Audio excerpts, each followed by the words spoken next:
Hi there and welcome back. For those of you who are joining first time, I am Hasid Thanki, the founder of presentation series called Intro to Individual Life Underwriting. Let's review coronary artery disease today. Your heart beats 101,000 times a day. The adult heart pumps approximately about 2,000 gallons of blood each day throughout the body. Hold out your hand and make a fist. If you are a kid, your heart is about the same size as a fist, and if you are an adult, it is about the same size as two fists. Give a tennis ball a good hard squeeze. You are using about the same amount of force your heart uses to pump out the blood to the body. Even at the rest, the muscles of the heart work hard, twice as hard as the leg muscles of a person sprinting. Feel your pulse rate by placing two fingers at the pulse points on your neck or on your wrist. The pulse you feel is the blood stopping and starting as it moves through your arteries. As a kid, your resting pulse might be in the range of 90 to 120, and in adult, on an average, it is about 70-75 per minute. Your body has about 5.6 liters of blood circulating through the body 3 times every minute. In one day, the blood travels a total of 12,000 miles, which is roughly 4 times the distance across the United States from coast to coast.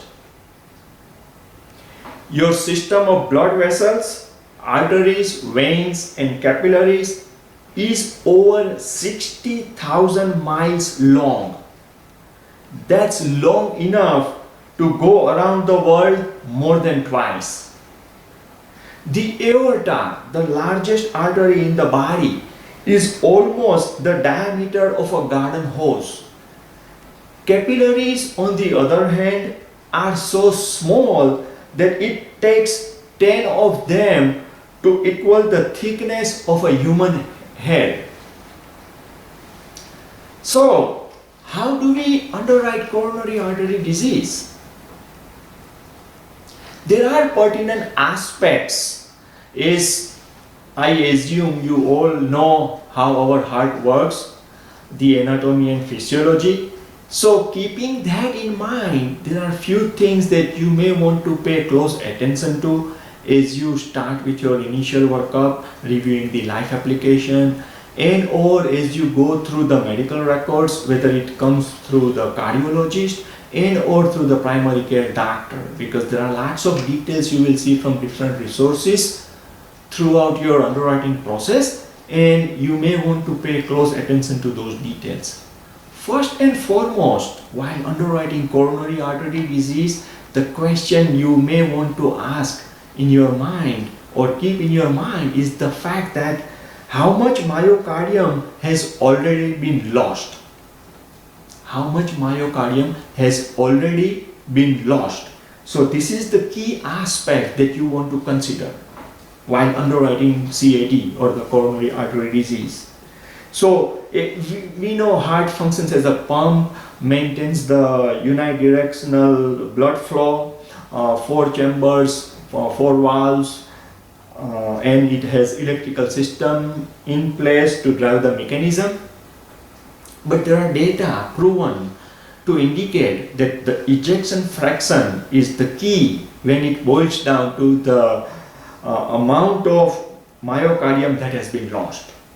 So higher the ejection fraction, better it is, and it means it boils down to lesser the myocardium being lost.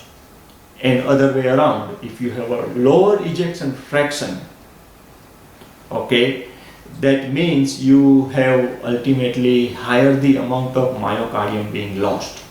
Now this is ejection fraction is the key aspect that you want to consider, and you will see invariably in the medical records.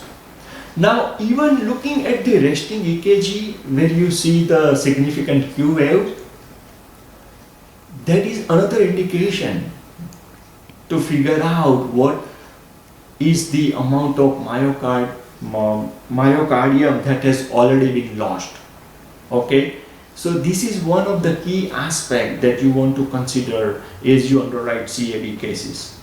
The next aspect you want to consider is the fact that how much myocardium is at short-term risk. When we say short-term risk, so we are talking about ischemic burden. Okay, ischemic burden that ultimately causes the obstructive disease. Now, what happens that sometimes we just look at the real big stenosis or the tight stenosis and that we perceive that that only kills, but on the other hand, actually speaking, the innocent looking lesions, say in the 30 to 40 to 50% stenosis, they are the real killers and they cause the vast majority of the events.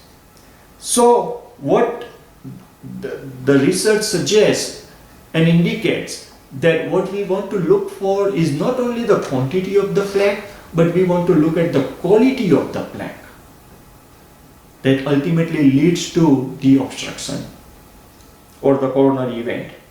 So the questions are actually twofold. What is the total burden of atherosclerotic plaque? And the other one is how stable are the lesions that are present? And there are a number of tests to correlate and dig out these details. That could be the cardiac cath. And it has its own limitations, but I won't get into the details of each and every cardiac test that are being used. But if we have to talk about the non-invasive test, then we are talking treadmill test, nuclear scans, echo, EBCT score scan, and or CRP, the C-reactive protein test. So these are the tests being used to assess how much myocardium is at short-term risk. Okay. Now another aspect that you want to consider is the fact that what is the individual's predisposition to the development and progression of the disease. Again, let me repeat. What is the individual's predisposition to the development and progression of disease? So here, the underlying aspects that you want to keep in mind is first and foremost the onset of the disease. What is the onset age of the disease? Okay, so statistically speaking, until proven otherwise, coronary disease is a relentlessly progressive disease. So the younger the age of the onset, the more likely the rapid progression, and it boils down to higher the mortality that you are looking for. So younger the age, higher the mortality, simply speaking. Likewise, it also relates to the risk factors and the lifestyle. Okay. Now, risk factors should always be evaluated in the light of the individual's predisposition to the disease. So, what is good or bad, or what is high or low in terms of these risk drivers is always relative to what they are producing as an end organ effect in that applicant. So, an abnormal cholesterol, for example, is not a fixed number, but rather a level that produces the disease in that individual. So, different people may have a variable sensitivity and their overall profile that boils down to adverse effects of these lipid values. So say for example, you may have 150 in one person, and or you may have 250 in another person. So knowing the individual's age of onset or predisposition to the disease allows for this flexibility in interpretation of the test results. So something to keep in mind. Another important aspect while dealing with an underwriting CAD cases is the fact that how much myocardium will become at risk in the future and in what time frame. This is one of the key aspects that you may want to correlate. Okay, so let's say basically if nothing changes, then what? Then the illness will likely continue to follow its present path or current trend. Okay, so as the time goes on, the original progression rates estimates can always be recalculated using the new objective data. So let's say if you got additional cardiac cath or stress testing or additional EBCT score, as and when available, you can accordingly have some new revisions to your calculations. Okay, now when we say that modification of the factors that may have a long-term risk that may or may not be possible. You may be able to modify the long-term risk factors and you may not be able to. If you are able to modify what might be the potential beneficial effect that may be measured, may not be measured, it may be proved, it may not be proved. Okay, so a lot of research data analysis and studies out there, but there are few things that can be very well said and that has very well been proved. So let's talk about those aspects. For example, now there can be factors that that can be modified with a proven favorable effect or outcome that includes smoking, lipid profile, hypertension, the type of therapy, the medication and interventional. Now there can be factors that cannot be modified, as you know and we have discussed in the past. So that includes gender, genetic predisposition and diabetes. Okay, so those are the factors that cannot be modified. Now there are data out there that suggest that some categories of what we call risk factors where actual modification can be done but the benefit cannot be calculated precisely. They are like left ventricular hypertrophy or ventricular arrhythmia or homocysteine levels or lipoproteins or B natriuretic peptide values, and last but not least the renal insufficiency. So you see the elevated creatinine, serum creatinine in your routine blood level. So what is statistically speaking the correlation of that elevation with someone having a history of coronary artery disease?